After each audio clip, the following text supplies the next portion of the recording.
Welcome to The Week in Gear, the show in which I rank the most exciting guitar gear released in the last 7 days, all the way up to my pick of the week. So, if you're a gear addict, make sure to hit that subscribe button and prepare to get gas. This week, my heart seemed to grow 2 whole sizes when I saw my pick of the week, and I can't wait to talk about it. We also have some new software for guitar players, and Harley Benton are teasing us with something very, very close to the edge. But first, let's take a look at this week's sponsor, Guitar Leg. Guitars are great, but if you stand them up, they do tend to fall over a lot. It's almost as if they weren't designed for that. But what are we supposed to do when we need to put our guitars down? Lay our precious instrument on the floor or up against a wall? So what's the solution? Enter Guitar Leg. It's the stand that sticks to your guitar, allowing you to go about your business when you're not noodling the pentatonic scale or strumming Wonderwall. It's easy to attach and it folds flat when you don't need it. Guitar Leg. Give your guitar a leg to stand on. Follow the link in the video description for more info and availability. Okay, let's kick off this week's most exciting gear releases with a new plugin from Neural DSP. They've given us Gojira, they've provided us Petrucci, they handed us Tim Henson, and now they've administered Matheus Assato. If you don't know that name, Matheus is a Brazilian guitar player who has been considered by the media one of the most influential guitar players of this modern era, according to Matheus' website. No doubt he is a monster player. I saw him at Guitar Summit and I was floored. So, in collaboration with Neural DSP, Matheus Assato has the new Archetype plugin. It features 3 new amps, 4 pedals, a cab sim and IR loader. There's post-amp effects and a really nice-to-use, clever tuner, which I thought was odd, but I got joy from it. And using the plugin is a breeze, so I had a little twiddle and made some presets myself too. It's priced at just over $100, but if you fancy exploring the creative and expressive tones of a modern-day guitar virtuoso, there's a 14-day free trial using the link in the video description. Go ahead and get that, it's free for 2 weeks. In at number 4 this week, Gibson are taking us back to the 70s. That well-known Norlin era where money came first and build quality came second or third. Nothing like the Gibson of today, of course. There's a 70s Flying V and 70s Explorer, both available in classic white and antique natural. We're talking mahogany bodies and necks with rosewood fretboards, 22 medium jumbo frets with a Graphtec nut and a slim taper profile. Yuck. Both models feature an aluminium Nashville Tunematic and Grover kidney bean Rotomatic tuners. As for electronics, Gibson have gone authentic, with uncovered 70s tribute humbuckers and 2 volumes and 1 master tone. But does it come with a hard case? I hear you scream. Yep. And a Gibson accessory kit, whatever that is. What's the price? $4 grand? 5? Nope. Gibson have priced this in the same range as their recent 80s tributes at around $2,400, which, although is a lot of money, it's not as much as it could have been. I am somewhat on the fence with these. I love both the Flying V and the Explorer shapes, and I much prefer a Flying V with the huge 70s style pickguard. But to me, an Explorer just doesn't look right without block inlays, and with dots it looks cheap. But I am going guitar shopping at Anderton's in a couple of weeks, and if they have one of these or more, I will need to try at least one. Which one would you pick up first? Leave a comment, let me know. I might do it.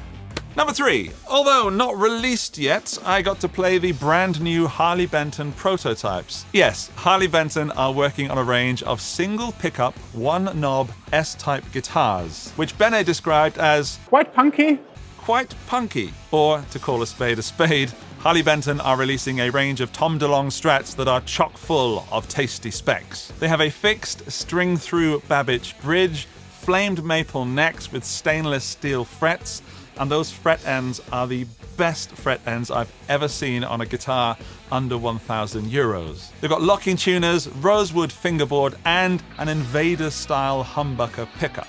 The colours that I saw were seafoam green, Daphne blue, black and a sort of buttercream yellow, and silver sparkle. You might actually have seen the video that I made with Benedict from Harley Benton, and I play them in that video, and wow. These guitars absolutely wiped the floor with the recent disappointment from Fender. The sound was kind of hard to judge because I was playing it through my mobile rig, but the feel and playability was absolutely on point. Harley Benton are planning to release these in the first quarter of 2024 with a projected price of around €499, which is great for those specs. But if that spec changes or the quality control is not up to scratch, I would hope to see that price lower. Personally, I could do without the flamed maple neck, just stick a nice satin maple one on there, and that would hopefully bring the price closer to $399.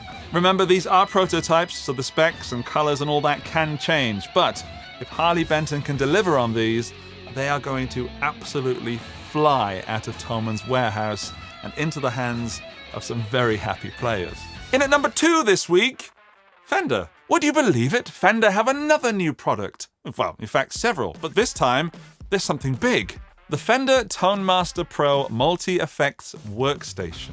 Yeah, that's a mouthful. This is Fender's take on the Helix, or the Quad Cortex, or the Axe-FX, or the Boss GT1000, or the list goes on. Now, I'm sure that if you logged into YouTube or went on social media for guitars at all this week, you may have seen one of the many videos talking about the ToneMaster Pro, including one by yours truly. But in case you missed them, here are the specs. The Fender ToneMaster Pro has over 100 amps and effects, 6,000 Fender captured impulse responses, and third-party IR support, a 7-inch color touchscreen, a 60-second stereo looper, scribble strips, and Bluetooth. You know what? There are lots more specs, but I'm going to stop there and just say that the Fender ToneMaster Pro has pretty much everything you could expect from a high-end modeler in 2023. But to summarize it in case you're busy, imagine, if you will, a blend of the design of a Line 6 Helix, the capabilities of a Kemper, the tweakability of a Quad Cortex, the sounds of an Axe-FX, the screen and fun of a Nintendo Switch, covered in Fender branding and 2 big knobs straight off a car stereo from the 1980s slapped on there. Then you're pretty close to the ToneMaster Pro. By the way, Fender, if you want me to write commercials for you, you know where I am. So yes, the ToneMaster Pro is a phenomenal piece of kit, but the unsung heroes of the release are the 2 accompanying FR cabs from Fender. There's the 10-inch speaker-equipped FR10 and the 12-inch version called the FR12. While the ToneMaster Pro has shocked a few people with its price of around $1,800, the FR-powered cabs are about a very reasonable $500. They're loud, they're portable, they have all the controls that every FR cab should have.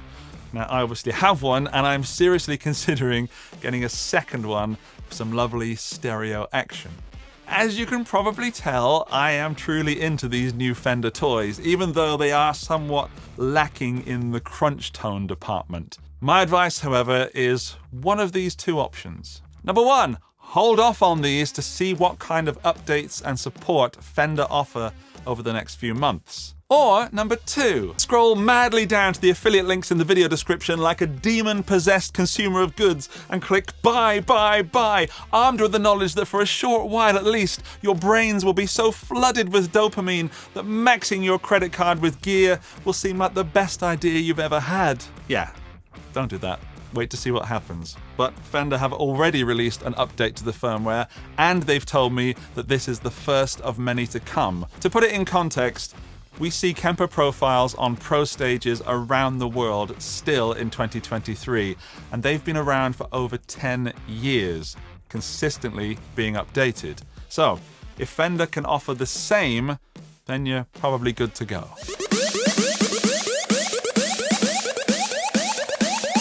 Andy's Pick of the Week.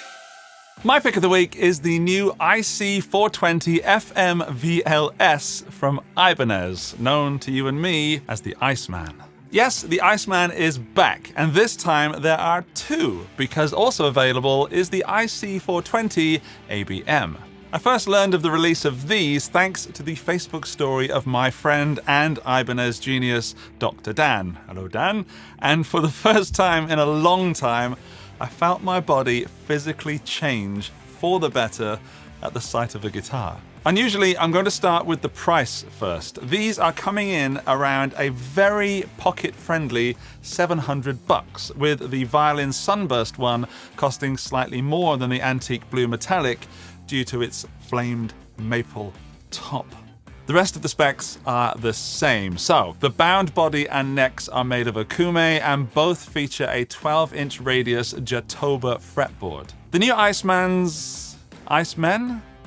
Or Icemans? Both Ibanezes have Ibanez Super 80 pickups, which are voiced kind of like bright PAF humbuckers. They also have a Gibson scale length and 2 tone controls and 2 volume controls with a 3-way pickup. So basically set up just like an Explorer, Flying V, or Les Paul. The necks are set in and those gorgeous finishes are gloss poly. But do they come with a hard case? Well, at this price, that would be crazy. But you do get a very capable Ibanez gig bag.